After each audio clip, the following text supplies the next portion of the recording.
बघा मुलांनो, आज इथं 2 पान आणलेले आहेत, बरोबर आहे.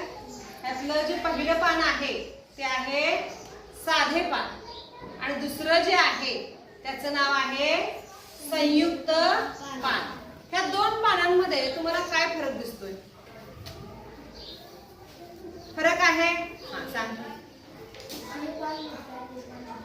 हे पान मोठं आहे, हे पान छोटं आहे. पण यातला महत्वाचा फरक बघा. हे जे पान आहे या पानाला हे अखंड पान आहे, म्हणजे मधलं जे देठ आहे ह्या देठावर एक अखंड पान आहे, बरोबर आहे. आणि हे जे पान आहे हे पान जे आहे ते संयुक्त आहे, म्हणजे मधल्या देठावर जी छोटी छोटी पानं आपल्याला दिसतात यांना काय म्हणायचं? पर्णिका. यांना काय म्हणायचं?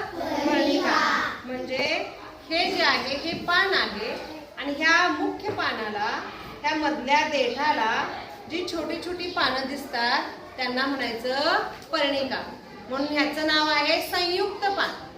संयुक्त पान म्हणजे याच्यावर छोट्या छोट्या पर्णिका आहेत म्हणून. आता या दोन्ही पानांची नावं सांगायची आहेत. या पानाचं नाव सांगा. साधे पान. आणि या पानाचं नाव हे संयुक्त पान आहे आणि हे साधे पान आहे. संयुक्त पानावर हे छोटी जे दिसतात तुम्हाला यांना काय म्हणणार तुम्ही? पर्णिका. काय म्हणणार? पर्णिका. सर्व साधी पाने आहेत. आंब्याचे पान, रामफळाचे पान, फणसाचे पान, पेरूचे पान, जास्वंदाचे पान आणि पिंपळाचे पान ही 4 साधी पाने आहेत आणि हे संयुक्त पान आहे.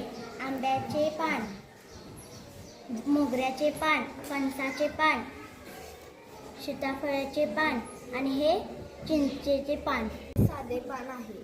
हे साधे पान आहे. हे संयुक्त पान आहे. साधे पान आहे.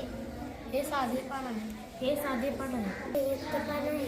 हे संयुक्त पान आहे. हे संयुक्त पान आहे. संयुक्त पान आहे. हे साधे पान आहे. हे साधे पान आहे. संयुक्त पान आहे. हे साधे पान आहे.